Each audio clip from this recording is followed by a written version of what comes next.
আসসালামু আলাইকুম ভিউয়ার্স, আজকে আমি তৈরি করে দেখাবো খুবই অল্প উপকরণ দিয়ে খুবই অসাধারণ একটা রেসিপি চিংড়ির পোলাও। চলুন তাহলে দেখে আসি কিভাবে তৈরি করছি। এর আগে এখনো যারা আমার চ্যানেলটি সাবস্ক্রাইব করেন অবশ্যই সাবস্ক্রাইব করবেন। এ পর্যায়ে আমি দিয়ে দিচ্ছি একটা প্যানে সামান্য পরিমাণে একটু তেল এবং দিয়ে দিচ্ছি অল্প কয়েকটা চিংড়ি মাছ। এটা আমি একটু লবণ আর হলুদ মিশিয়ে মেখে রেখেছিলাম। এ পর্যায়ে আমি চিংড়ি মাছগুলো একটু উল্টে পাল্টে ভেজে নিব।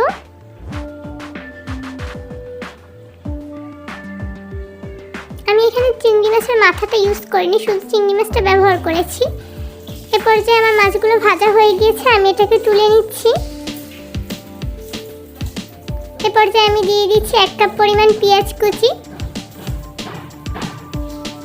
আমি আরও সামান্য কিছুটা তেল দিয়েছিলাম, পেঁয়াজটা একটু ভাজা ভাজা করে নিয়েছি। এ পর্যায়ে দিয়ে দিচ্ছি 1/2 কাপ পরিমাণ গাজর কুচি।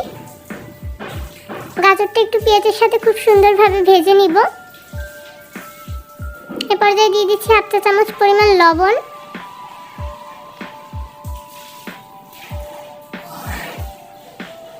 এ পর্যায়ে দিয়ে দিচ্ছি 1 কাপ পরিমাণ বাঁধাকপি কুচি। খুব সুন্দরভাবে সবগুলো উপকরণ মিশিয়ে নিব।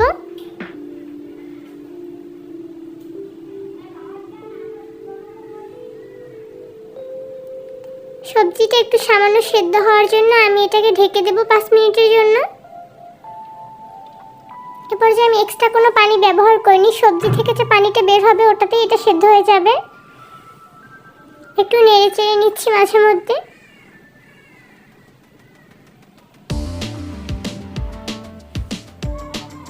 আমি আবার একটু ঢেকে দিচ্ছি।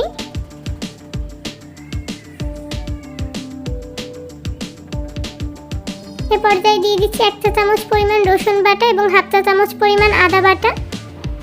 মশলাটা আমি একটু ভেজে নিব। দিয়ে দিচ্ছি 3-4টা কাঁচামরিচ কুচি। এ পর্যায়ে আমি এখানে দিয়ে দিচ্ছি 1 কাপ পরিমাণ পোলাওয়ের চাল।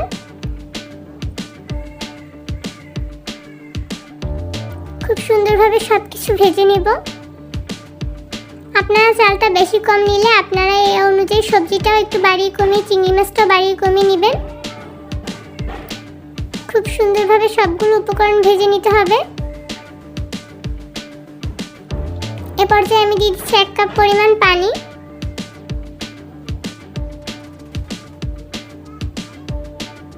আমি আরও 1/2 কাপ পরিমাণ পানি নিয়েছিলাম। আমি এখানে 1 কাপ চাল নিয়েছিলাম, যার জন্য আমার 1.5 কাপ পরিমাণ পানি লেগেছিল। দিয়ে দিচ্ছি 1/2 চা চামচ পরিমাণ লবণ এবং সামান্য কিছুটা হলুদ।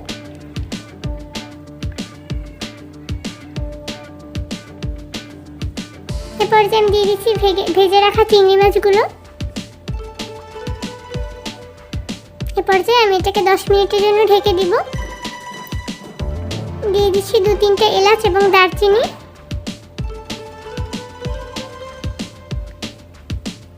পর্যায়ে 10 মিনিট পরে আমি এটাকে একটু নেড়ে চেড়ে নিচ্ছি। আমি এটাকে আরও 10 মিনিটের জন্য ঢেকে দিয়েছি। এ পর্যায়ে আমি দিয়ে দিচ্ছি 1/2 চা চামচ পরিমাণ ঘি। আমার চালটা সেদ্ধ হয়ে গিয়েছে। ঘিটা দিয়ে আমি এটাকে আরও 5 মিনিটের জন্য গ্যাসটা অফ করে ঢেকে রেখেছিলাম।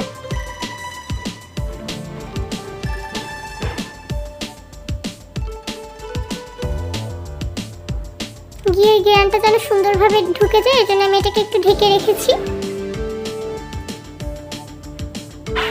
এ পর্যায়ে আমার রান্নাটা রেডি হয়ে গিয়েছে, আমি এখন তুলে নিচ্ছি পরিবেশনের জন্য। এটা একদম পুরোপুরি রেডি। আপনারা দেখেই বুঝতে পারছেন অবশ্যই এটা দেখতে কতটা সুন্দর হয়েছে। এটা খেতেও খুবই দারুণ হয়, অল্প উপকরণে খেতে খুবই অসাধারণ হয়। আপনারাও চাইলে বাসায় ট্রাই করতে পারেন এবং আপনারা আপনাদের পিকচার আমার সাথে শেয়ার করতে পারেন। আজকের ভিডিও এ পর্যন্তই। আল্লাহ হাফেজ।